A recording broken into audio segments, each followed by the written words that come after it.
Zlatan Ibrahimović, le secret d'un géant qui n'a jamais voulu être aimé. Il y a des confessions qui changent la manière dont on voit un joueur, même après des années de gloire. Je ne suis pas comme vous, je suis une légende, a-t-il un jour lancé avec ce sourire de défi qui fascinait autant qu'il irritait. Zlatan Ibrahimović, le géant suédois d'origine bosniaque et croate, n'a jamais demandé l'amour du public, il a exigé le respect, quitte à provoquer, humilier ou scandaliser. Mais derrière ces déclarations arrogantes, ses coups de génie et ses buts impossibles, se cache une histoire plus sombre, faite de blessures, de colère et de solitude. Peu de gens savent que Zlatan a grandi dans un quartier marqué par la violence, que son enfance a été une lutte permanente contre la pauvreté et la discrimination. Derrière l'homme qui se compare à un lion, il y a un enfant qui a dû apprendre à se battre avant même de savoir rêver. Et cette rage ne l'a jamais quitté. De Malmö à l'Ajax, de la Juventus au PSG, chaque club a découvert non seulement un attaquant hors norme, mais aussi un tempérament de feu, capable de diviser un vestiaire en 2 phrases. Son passage au PSG reste gravé dans l'histoire du club. Il n'était pas seulement la star de l'équipe, il en était l'âme, la voix, parfois le tyran. Mais à quel prix? Derrière les portes fermées, les tensions avec certains coéquipiers étaient explosives, et plusieurs témoignages parlent de disputes violentes, de menaces à peine voilées. Pourtant, chaque week-end, Zlatan faisait taire toutes les critiques avec un geste de génie, un but venu d'ailleurs, un coup franc qui semblait défier la physique. Il y a cependant une vérité que peu osent dire. Le mythe Zlatan repose autant sur ses provocations que sur ses succès. Et si ses excès n'étaient qu'un masque, une façon de cacher ses failles les plus profondes? Dans cette histoire, nous allons explorer la face cachée de ce géant, ses plus grands triomphes et ses secrets les plus dérangeants. Zlatan Ibrahimović, né le 3 octobre 1981 à Malmö, n'est pas seulement un footballeur, il est une personnalité, presque un mythe vivant. Son nom résonne comme celui d'un guerrier, d'un provocateur, d'un homme qui n'a jamais accepté d'être un simple joueur parmi tant d'autres. Dans un monde où les stars du ballon rond cultivent souvent une image lisse et diplomatique, Zlatan a choisi d'être un personnage hors norme, quitte à se mettre le public, les médias ou même ses coéquipiers à dos. Mais pour comprendre ce phénomène, il faut revenir au point de départ. Rosengård, un quartier populaire de Malmö, marqué par les tensions sociales et la pauvreté. Dans les ruelles grises de son enfance, Zlatan n'était pas seulement un enfant turbulent, il était un survivant. Son père, Efik, un immigré bosniaque, vivait dans une douleur silencieuse après la guerre dans les Balkans. Sa mère, croate, travaillait dur pour faire vivre la famille. Loin des terrains de football professionnels, c'est dans ce chaos que le petit Zlatan forgea sa personnalité. Il racontait souvent qu'il volait des vélos pour aller s'entraîner, que personne ne croyait en lui, sauf lui-même. Cette rage, ce sentiment de revanche sur la vie, allait devenir son carburant. Quand il rejoint le Malmö FF, son talent explose. Mais ce n'est qu'à l'Ajax d'Amsterdam, en 2001, que l'Europe découvre le phénomène Zlatan. Avec sa technique impressionnante pour un joueur de sa taille, ses dribbles déroutants et ses buts acrobatiques, il devient rapidement l'un des attaquants les plus redoutés. Mais déjà, son caractère explosif fait parler de lui. Des altercations avec ses coéquipiers, des clashs avec l'entraîneur Zlatan n'a jamais su, ni voulu, se fondre dans le moule. Son passage en Italie, à la Juventus puis à l'Inter, le transforme en machine de guerre. C'est en Serie A qu'il perfectionne ce style de jeu brutal et élégant à la fois, et où sa légende se construit. Mais les polémiques ne manquent pas. On raconte qu'il n'hésitait pas à affronter verbalement ses entraîneurs, qu'il imposait ses choix dans les vestiaires. Son transfert au FC Barcelone en 2009 devait être l'apogée de sa carrière, mais ce fut l'un de ses plus grands échecs. Le choc de personnalité entre lui et Pep Guardiola est devenu célèbre. Zlatan a même écrit dans son autobiographie « Guardiola me parlait comme si j'étais un écolier. Moi, j'avais besoin d'un entraîneur capable de me dire que j'étais le meilleur. » Un épisode qui illustre parfaitement ce mélange de génie et d'orgueil qui le définit. Mais c'est au Paris Saint-Germain, de 2012 à 2016, que Zlatan va atteindre un statut presque royal. Arrivé dans un club en pleine mutation sous l'ère QSI, il devient le visage du nouveau PSG. En 4 saisons, il marque plus de 150 buts, brise des records et laisse des phrases cultes qui resteront gravées dans la mémoire des fans. « Je suis venu comme un roi, je repars comme une légende », dira-t-il lors de son départ. Pourtant, derrière cette gloire, de nombreuses tensions couvant. Ses relations avec certains joueurs, comme Edinson Cavani, étaient glaciales. Les rumeurs parlent de vestiaires divisés, de disputes virulentes après des matchs tendus. Zlatan ne faisait pas de compromis, et c'est précisément ce qui le rendait fascinant. Il ne faut pas oublier que Zlatan, malgré sa confiance affichée, a souvent été un homme en colère. Colère contre les injustices subies dans sa jeunesse, colère contre les critiques, colère contre toute forme de faiblesse.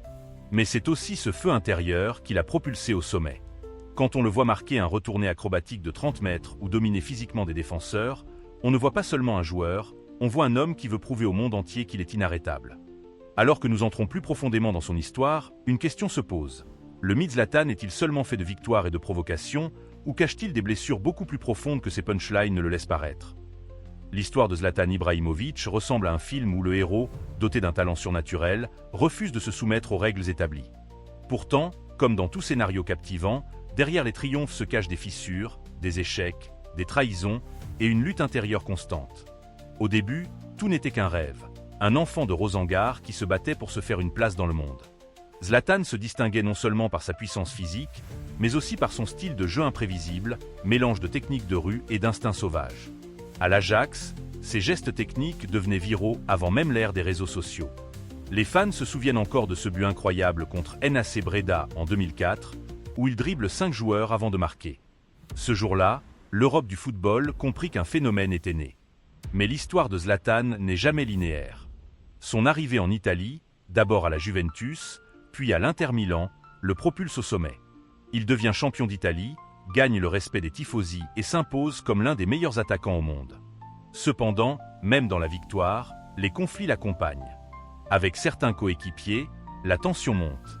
Dans ses mémoires, il raconte avoir frappé son coéquipier Oguchi Onyewu lors d'un entraînement houleux au Milan AC, après une altercation qui aurait pu tourner au drame. Le tournant le plus brutal de sa carrière survient lors de son passage au FC Barcelone en 2009. À son arrivée, le club catalan est au sommet de l'Europe, mais le mariage entre Zlatan et Guardiola tourne court.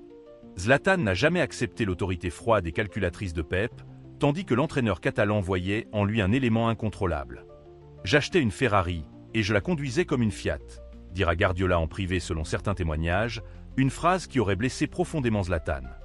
Ce divorce rapide avec Barcelone marquera un point de bascule dans sa carrière, une blessure d'ego qu'il ne pardonnera jamais. En 2012, son arrivée au Paris Saint-Germain ressemble à une renaissance. Le club parisien, fraîchement racheté par les Qataris, veut marquer les esprits en Europe. Zlatan devient l'incarnation de ce PSG conquérant, arrogant et ambitieux. Ses performances sont exceptionnelles. Quadruple champion de France, meilleur buteur à plusieurs reprises, il inscrit des buts d'anthologie comme ce coup du Scorpion contre Bastia ou cette volée à plus de 30 mètres contre Anderlecht en Ligue des Champions.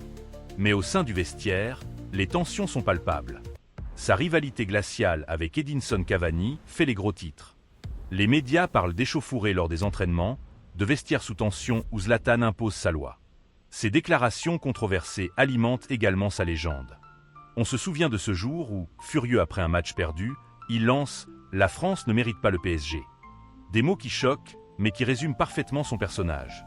Une superstar qui n'a peur de rien, pas même de s'aliéner un pays entier. Cette arrogance, certains l'adorent, d'autres la détestent. Mais personne ne peut rester indifférent. Après son départ du PSG en 2016, Zlatan rejoint Manchester United. Là encore, il impressionne par sa capacité à marquer et à dominer malgré son âge avancé. Pourtant, une blessure grave au genou en 2017 aurait pu mettre fin à sa carrière. Mais Zlatan, fidèle à lui-même, refuse de céder. « Les lions ne se rétablissent pas comme les humains », dira-t-il, fidèle à son image d'indomptable. Ce retour spectaculaire, avec un passage remarqué au La Galaxie puis son comeback au Milan AC, prouve qu'il ne vit pas selon les limites qu'on tente de lui imposer. Pourtant, au sommet de sa gloire, une question persiste. Derrière ce personnage de colosse invincible, que reste-t-il de l'homme? Les critiques parlent d'un Zlatan isolé, parfois en guerre contre lui-même, incapable de faire confiance aux autres. Et c'est peut-être cette solitude, nourrie par une enfance difficile et des blessures invisibles, qui a toujours été le moteur de sa légende. Point derrière le masque de l'arrogance et des déclarations choc, Zlatan Ibrahimović cache des vérités plus douloureuses, des secrets qui ne transparaissent qu'entre les lignes de ses interviews et dans les silences de ceux qui l'ont côtoyé. Il n'a jamais cherché à plaire.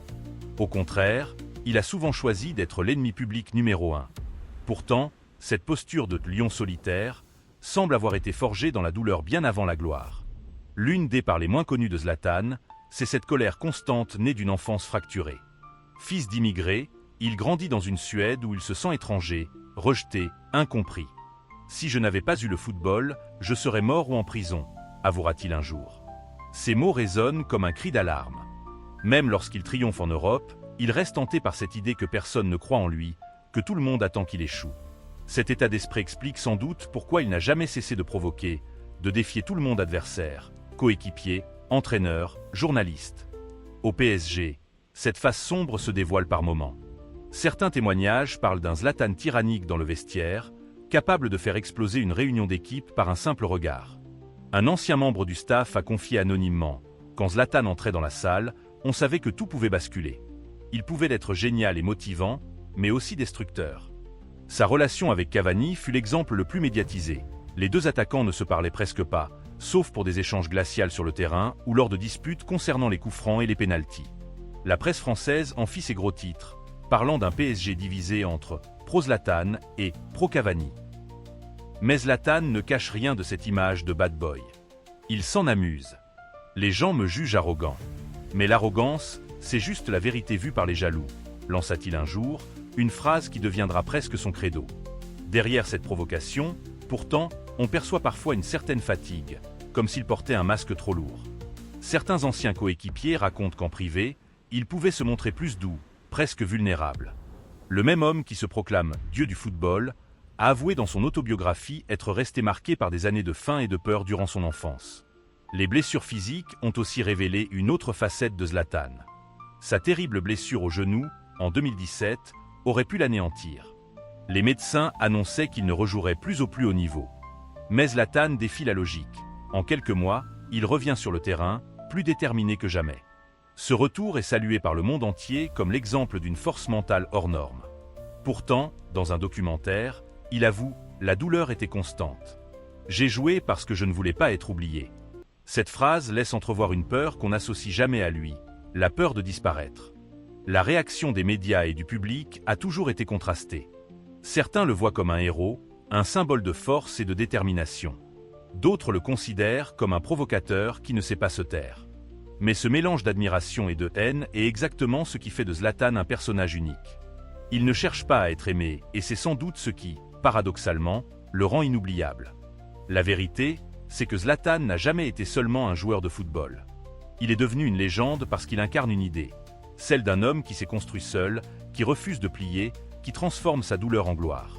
Mais combien de cicatrices invisibles se cachent derrière ce masque de titan? En observant le parcours de Zlatan Ibrahimović, notre chaîne ne peut s'empêcher de ressentir une fascination mêlée d'incompréhension. Est-il vraiment ce héros qui a tout surmonté par la force de son talent et de sa volonté?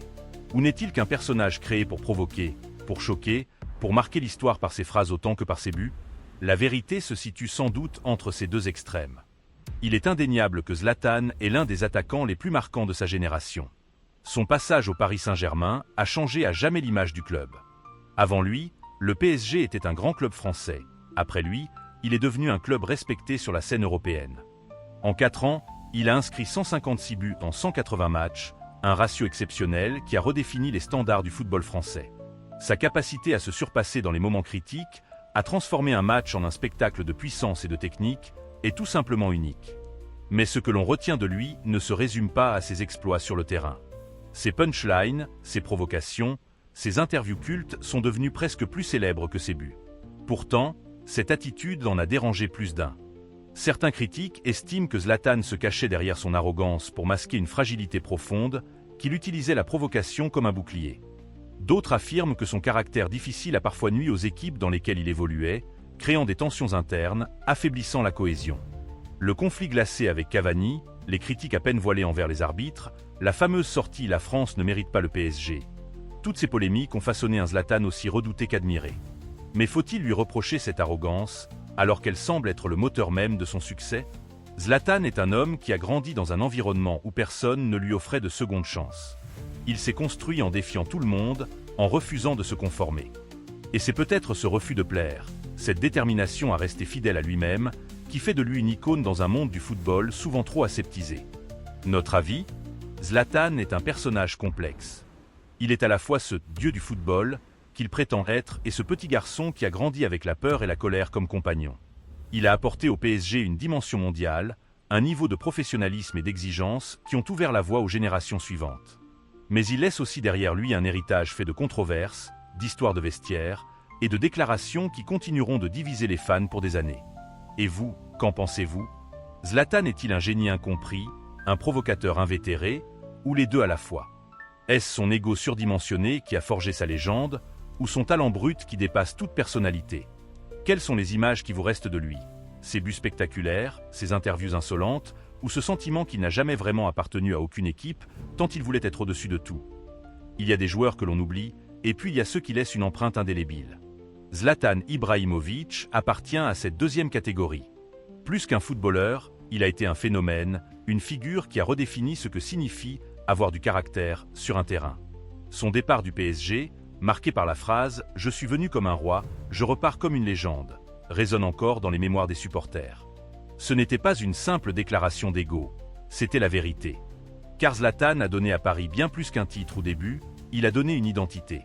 Lorsque l'on repense à lui, on se souvient des retournées acrobatiques improbables, des frappes à 35 mètres qui faisaient trembler les filets, mais aussi des regards de défi, des phrases cultes, de cette aura d'invincibilité qu'il imposait. Même lorsqu'il n'était plus sur le terrain, son nom suffisait à alimenter la presse et les débats. Et c'est peut-être cela, sa plus grande victoire. Zlatan ne laissait jamais personne indifférent.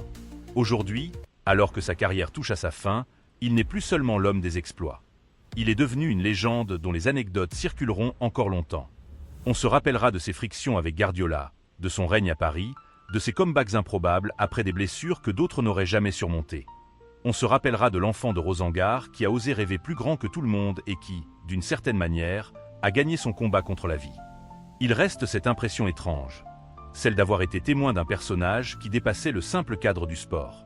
Comme s'il appartenait à une époque qui ne reviendra pas. Car, qu'on l'admire ou qu'on le déteste, Zlatan aura toujours cette aura d'inatteignable. Ce n'est pas seulement un joueur que l'on a vu évoluer, c'est un mythe que l'on a vu se forger sous nos yeux. Certaines histoires n'étaient jamais censées être connues. Mais maintenant, vous savez,